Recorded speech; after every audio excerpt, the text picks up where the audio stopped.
Assalamualaikum. Wah, tampilannya cantik nih. Kira-kira ini apa ya? Bahan utama cemilan tadi adalah tahu putih. Agar tahunya tidak terlalu banyak kandungan airnya, kita kering-keringkan dulu dengan menggunakan tisu. Karena kalau tidak dikeringkan terlebih dahulu, nanti tekstur dari perkedel tahunya itu basah dan susah untuk dibentuk. Setelah tahunya dirasa cukup kering, saatnya kita hancur-hancurkan tahunya. Oh iya, di sini Upiak pakai 5 potong tahu.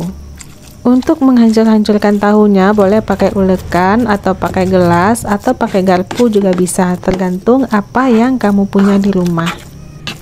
Tahu ini teksturnya sangat lunak, lembut, jadi tidak terlalu susah untuk menghancurkan. Agar warnanya makin cantik dan tahunya juga tidak kesepian, tambahkan sekitar 2 buah wortel. Untuk wortelnya sendiri itu baiknya dipotong-potong dadu. Jadi dipotong bulat-bulat dulu, kemudian dipotong memanjang, baru dipotong-potong seperti dadu. Jadi biar tahunya ada sayur-sayurannya dikit, kita pakailah 2 potong wortel ini. Selain ada sayur-sayurannya, nanti hasil tahunya juga akan semakin cantik. Selain itu, kita juga pakai daun bawang. Ingat, yang dipakai cuman daunnya yang berwarna hijau. Daunnya juga dimasukkan ke dalam tahu dan wortel yang sudah dipotong. Nah, tadi kan kita menyisakan batang dari daun bawang.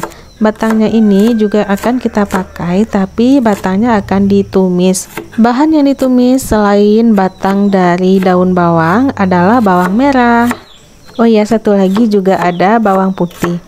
Bawang putihnya itu bawang putih halus. Kalau misalnya lagi males ngulek, bisa pakai parutan keju.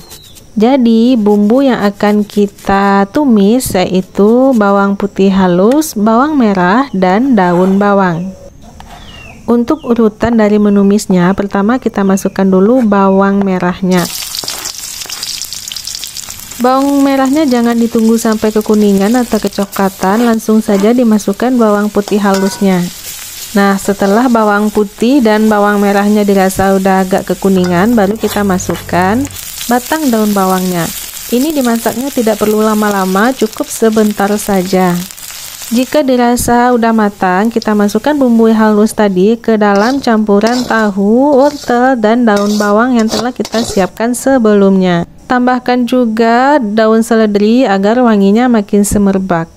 Jangan lupa untuk seasoning. Di sini Upiak pakai garam halus sama lada bubuk dan sedikit kaldu jamur. Nah, kalau untuk takaran dari bumbu-bumbu ini sesuai selera aja ya. Lalu diaduk-aduk semuanya sampai bumbu-bumbu, garam, dan sayurannya itu merata semua ke tahu. Oh iya, sebelum membentuk ini tadi Upiak juga icip-icip sebentar apakah garamnya sudah pas. Jika dirasa garamnya itu udah pas, bisa dibentuk-bentuk perkedel tahunya sesuai dengan bentuk perkedel yang kamu inginkan. Nah, tipsnya sebelum membentuk itu biasanya Upiak remas-remas dulu tahunya agar mudah untuk membentuknya seperti ini. Bentuk semua perkedel tahunya sampai habis. Dari 5 kotak tahu itu menghasilkan sebanyak ini semuanya. Seperti halnya perkedel, sebelum kita masukkan ke dalam minyak yang panas, kita cemplungin dulu ke dalam telur yang sudah dikocok dengan garam. Lalu baru kita masukkan tahu yang telah kita bentuk itu ke dalam telur yang sudah kita kocok. Oh ya, ini memasukkan sama membalik-balikannya itu juga harus hati-hati.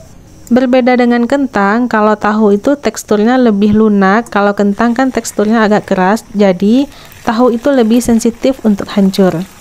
Memasukkannya ke dalam minyak yang panas juga harus hati-hati karena takut ya nanti tahunya akan hancur saat masuk ke minyak panas.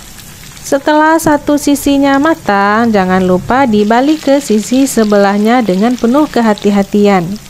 Jika kedua bagian sudah matang, lalu kita tiriskan. Di sini Upiak juga tiriskan pakai tisu di bawahnya. Nah, ini dia perkedel tahu buatan Upiak Bancah. Resep sebenarnya dari tetangga di depan rumah. Nah, bagaimana penampilannya? Menggiurkan bukan? Ternyata tidak hanya kentang, jagung, atau apapun yang bisa dijadikan perkedel. Tahu pun bisa dijadikan perkedel. Bikinnya juga simple, tahunya tidak perlu digoreng terlebih dahulu, cukup dihancur-hancurkan saja. Harga tahunya murah, bikinnya simple, dan hasilnya itu benar-benar enak, menggiurkan, dan bisa kita cemilin di saat-saat perut lagi lapar tapi tidak mau makan nasi. Untuk bahan-bahannya tidak perlu ditulis ya, kamu bisa ulang video ini dari awal sampai akhir, karena bikinnya memang semudah itu.